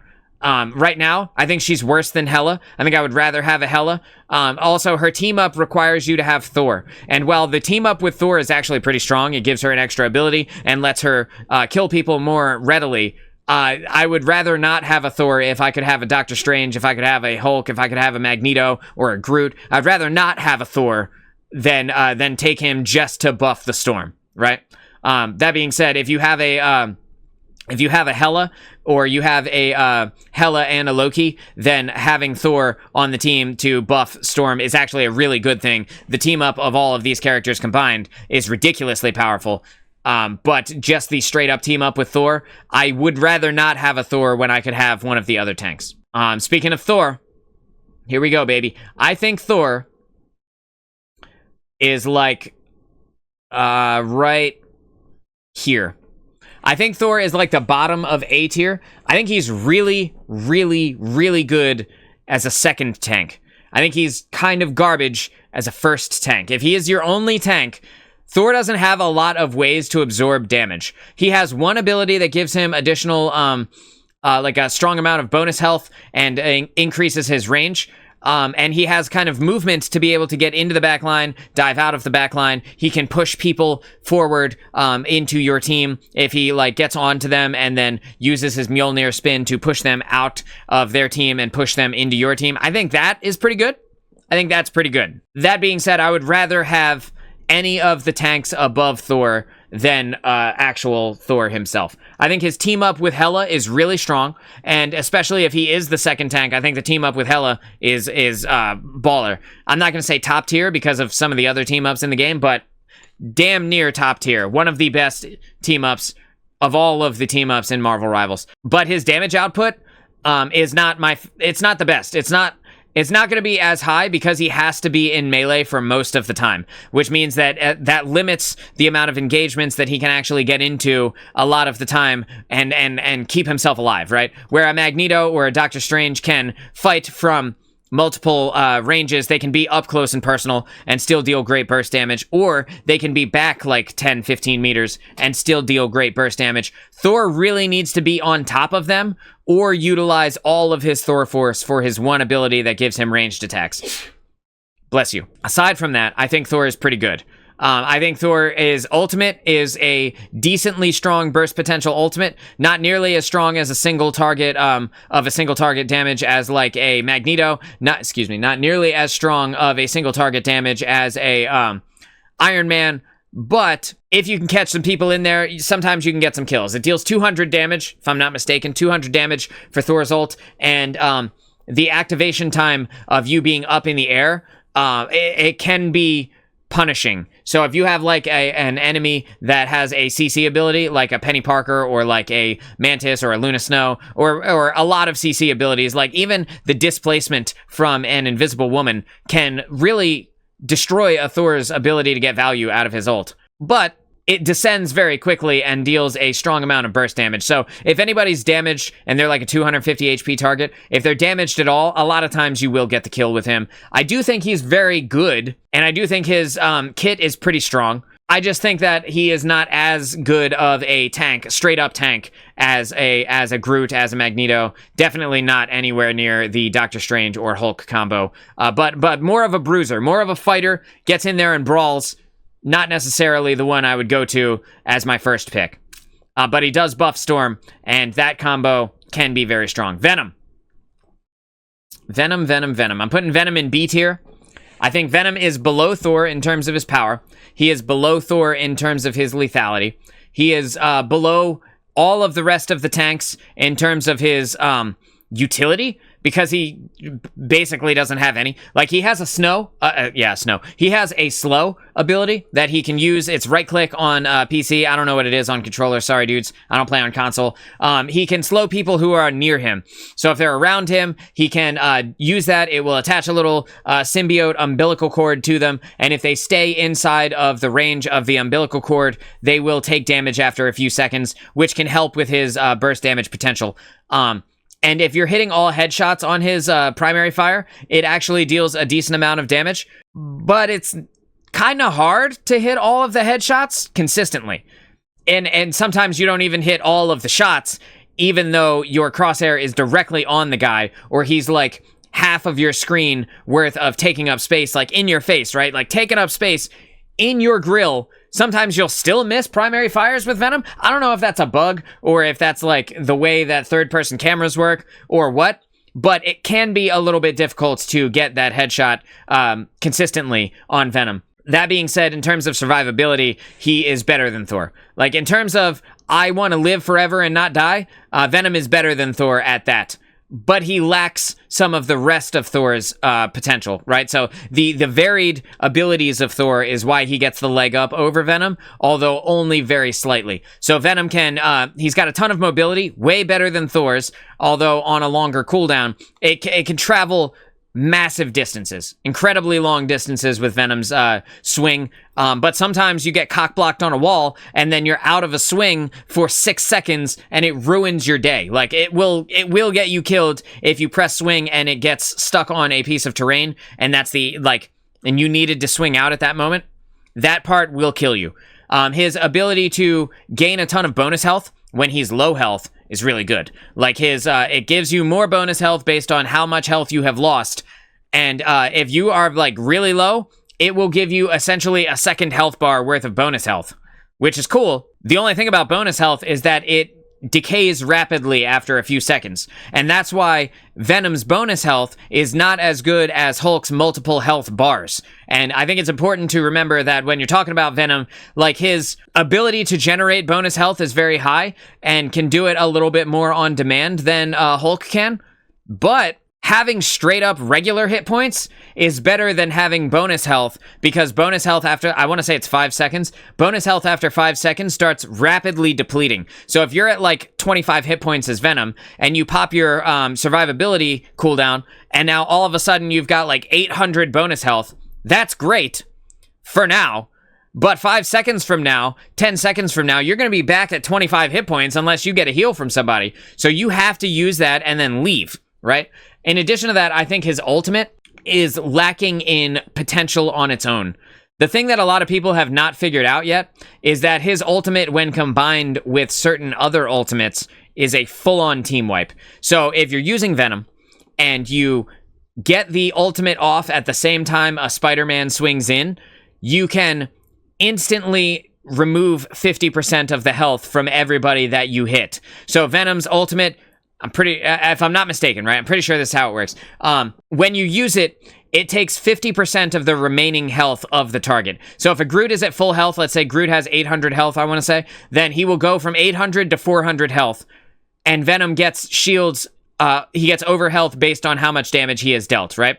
So the reason that it's really good when combined with other ultimates is that a large burst damage ultimate will have a better chance of actually killing targets if they just got 50% of their health instantly taken off, right? The problem is that the activation window is so quick that you need to be either in comms or just like Johnny on the spot with that shit. Otherwise, you're just not going to pull it off. Like, his ult combo potential, really strong. On its own, not that good. Although it does give him a lot of bonus health. The thing about Venom's ultimate that a lot of people don't know is that you can be shot while you're under the floor. And like, yeah, you can shoot Jeff's fin while he's under the floor, right? And you could still damage him. Jeff is getting healing over time while he's down there. And Jeff's fin is like the size of your pinky. Like, it is so small when you're trying to shoot that and he's like wiggling around and shit, getting healing over time. It's very hard to kill Jeff when he's under the floor. And that's not even his ultimate. That's just I dive under the floor, right? But with Venom, it's his actual full-on ultimate ability. You can be killed pretty easily. You can't press that when you're low health. It's actually almost better to engage with an enemy as you are almost full health and then use the remaining bonus health that you generate from that to sustain in the fight while you wait for your combo from one of your other one-shot characters to come in and clean up the massive amount of burst damage you just dealt to everyone. And then it is to use it as an actual survivability tool, because if you use Venom's ultimate while he's low health, there's a good chance you just die. And then what was the point of using the ultimate anyway? You know what I mean? So I think Venom, very tanky, similar to Hulk in that he can generate a lot of additional health, but because it's bonus health, it's less valuable than Hulk's actual just regular health. So I think top of B tier, lower than Thor, and higher than Penny Parker. Definitely higher than Penny in terms of what you can do with Venom. In terms of where you can be, where you can engage, how much damage you can absorb. A better tank overall than Penny Parker, but he lacks a lot of utility compared to the other tanks, which can protect the team from multiple angles and in multiple situations. Venom has the I live button, not the you live button. And I think that's an important distinction to make between him and other tanks. All right, here we go, man. Winter Soldier. Again, Winter Soldier, I think, is definitely A tier. Higher than Black Panther. Higher than Moon Knight, question mark? I think lower than Moon Knight in this current season. If Moon Knight's ult is bugged and it's dealing double damage, I think higher than Moon Knight, right? But I think lower than Moon Knight right now. And I want to say he's better as a duelist. Like, as a 1v1 duelist, I think he's better than Black Panther, although very, very close in a 1v1 matchup with these two. I think he's better than Black Panther. I think he's equal to Psylock in terms of his ability to 1v1 another character, based on his, I can grab you, I can close the gap to you, I generate bonus health, I have high burst damage potential. I think, and like, in terms of a 1v1, I think he is one of the best characters in the entire game. That being said, his ultimate is hit or miss. You either can do massive amounts of work with it, or the roof of a room or the side of a pixel of a piece of terrain touches you slightly, and you whiff and end up missing. And, like, that is very frustrating. I think if we could get a little bit more consistency out of Bucky's ultimate, like, I think it should destroy terrain and pierce terrain to go through to the actual floor whenever it does, right? So, like, if you use it and the terrain can be broken, I think it should break through that and hit the things underneath, because that would save it from the whiff potential that it currently has right now. And if you guys are a Winter Soldier main, you can let me know if you experience this as well. But the thing about Winter Soldier, the only problem with the character, in my opinion, the only thing that sucks about him is whiffing on your most potent ability every now and then. Like, he feels really good to play. His primary fire feels really strong. His abilities feel pretty strong. His ability to hook a tank and pull a tank to your team and away from his team, potentially robbing the team of their ability to keep the tank alive, and then follow up with massive burst damage right in their face. That, unmatched. Really good. Incredible duelist.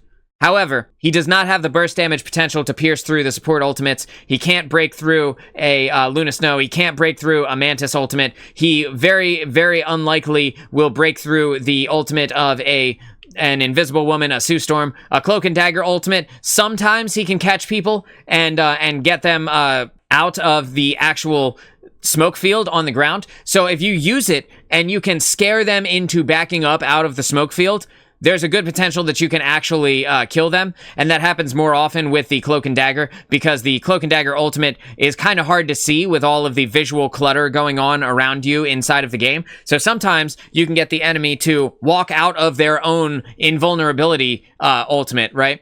And in doing so, they will open themselves up to being farmed by Winter Soldier. But if they stay in it, he would have to immediately follow up with a headshot or two and an ability or maybe some team shots from his team to be able to kill inside of the Cloak and Dagger ultimate. Like, and if it's doubled up, if the healing is doubled up on one of her lines, then it's GG. I think that Winter Soldier is one of the best characters in the game. I think he is incredibly versatile. He fights in mid-range without putting himself into too much danger, like I talked about with Punisher, where Punisher has to increase his lethality. There's always a drawback. Winter Soldier plays that middle ground perfectly, where he's still with the support players and still able to put out the high burst damage potential that you would expect from like a Punisher shotgun, even from mid-range, but his ultimate lacks the offensive staying power of like the Punisher ultimate. It lacks the offensive power of the burst damage potential of a Neymar or an Iron Man, and it lacks the team wipe potential in terms of like you can kill a lot of things very quickly with a Star-Lord ultimate. You put yourself in danger by trying to pull that same play off as Winter Soldier. And that is the only reason why he is where he is right now. He's below Moon Knight only because Moon Knight has the ability to kill through the support ults. If Moon Knight didn't have that, then he goes up and is just below Psylock in terms of his kit, his combos, his ability to be places, his ability to generate health. I would say like he's on par with Psylock, just lacks the instant damage that you can expect from her. Like if she pops an ultimate on one target and they can't get out of it in time, she will kill that target. Bucky needs to hit that shot. Psylocks is free. You see why he's just a little bit lower? I think Winter Soldier is an incredibly well-designed character, though. His team up with Rocket Raccoon as well, like don't count him out. The team up with Rocket Raccoon from Winter Soldier is better than the team up from Rocket with Punisher, because Winter Soldier's gun, Bucky's gun, is based on the fact the reason it hits so goddamn hard is because it only has 3 bullets, and you need to either reload or use an ability to reload, which is effectively the same amount of time, downtime between shots as actually reloading it to begin with. So with the full auto, infinite ammo, increased fire rate from Rocket Raccoon, you are going to see Bucky put in ridiculous work. Like, he's just that good. This combo together is better than the combo with Punisher, and more burst damage potential out of it. Also, the burst damage potential with Bucky using the Rocket Raccoon ultimate as well, very, very high. Bucky will trash pretty much everything when he has the damage amp from Rocket. So I think Winter Soldier doesn't need anything. I think he is perfectly designed right now. He doesn't need anything. He doesn't need a buff in any one area of his kit. I think all of the things that he does are great, and the only thing he needs is a quality of life change to be able to pierce terrain that is breakable down to the actual floor of whatever structure you're actually in. And then once he has that, which is just shoring up the inconsistency of his own ultimate, once he has that, I think that he's perfect. I think he's amazing. And finally, Wolverine, the tank buster extraordinaire. Wolverine is here.